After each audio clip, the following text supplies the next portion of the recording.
Magkikita nga itong si Bubbles at si Marcelo doon nga sa bilibid. At lalapitan nga ito ni Marcelo ang dalaga dahil nakikita nga niya at nahahanga nga siya sa taglay nitong ganda.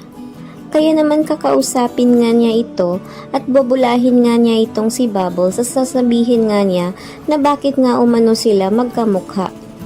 Kaya naman magugulat nga itong si Bubbles dahil nga sa biglaang paglapit nga nitong si Marcelo. Kaya't magagalit nga itong dalaga at sasabihin niya na wala raw siyang panahon upang magbola. Kaya naman sinabi naman ito ni Marcelo na hindi raw siya nagbibiro. Dahil nakikita nga niya na ito ngang si Bubbles ay magkamukha nga sila. At biro pa ni Marcelo na baka umano anak nga niya itong si Bubbles. Subalit ay hindi naman natuwa itong si Bubbles sa biro ni Marcelo dahil nga naguguluhan pa nga itong si Bubbles dahil nga sa nangyaring riot doon. Kaya naman kahit anong ginagawa nito ni Marcelo na pambobola kay Bubbles ay hindi nga niya ito mapapangiti.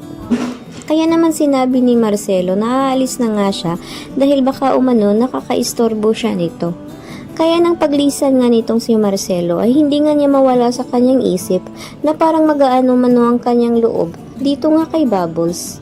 Inaasahan nga nito ni Bubbles na hindi na nga babalik ang Ginoong ito dahil naiinis raw siya nito dahil kakabago lang umano nito sa bilibid ay kung mang asta nito ay parang sobrang hangin na daw siya sa kanyang sarili.